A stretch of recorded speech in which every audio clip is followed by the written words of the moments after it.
Hi, class.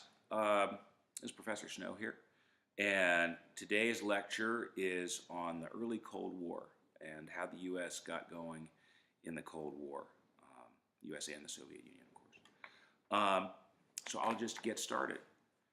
In early 1945, the U.S. and the Soviet Union were still allies in World War II, fighting together to defeat Nazi Germany, which they were able to do in May of that year. Following the death of President Franklin Delano Roosevelt in April of 1945, the new president, Harry S. Truman, the former vice president and former senator from Missouri, largely vacillated in his responses to the longtime Soviet dictator, Joseph Stalin, who reneged on his promises to allow free and fair elections in Poland, Romania, and Bulgaria.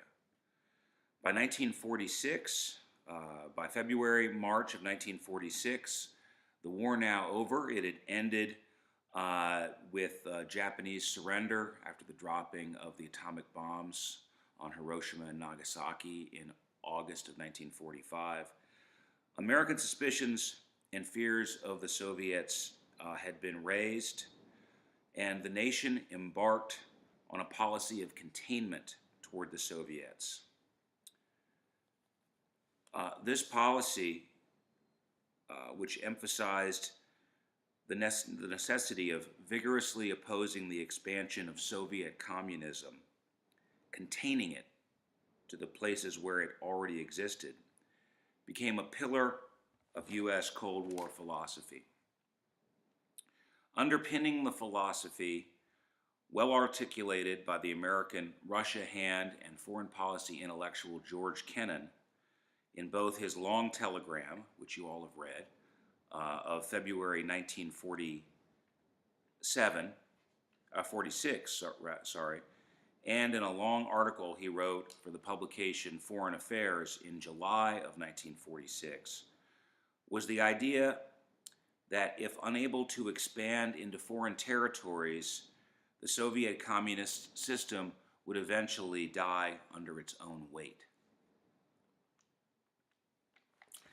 A year later, in March of 1947, President Truman appeared before a joint session of Congress, and you all have watched that.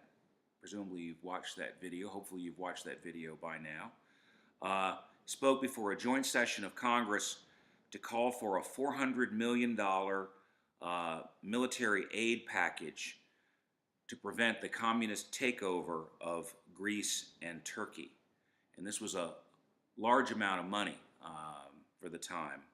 It was 1% of the federal budget. The U.S., Truman had been notified by British leaders recently that they would be unable to continue propping up the governments of Turkey and Greece. And this was kind of a make-or-break moment, and the U.S., Truman felt that the U.S. needed to step into the breach. In his speech before Congress, Truman called for the defense of all free peoples attempting to resist tyranny. And clearly this was a pointed reference to the influence of the Soviet Union. Congress approved the plan by large majorities.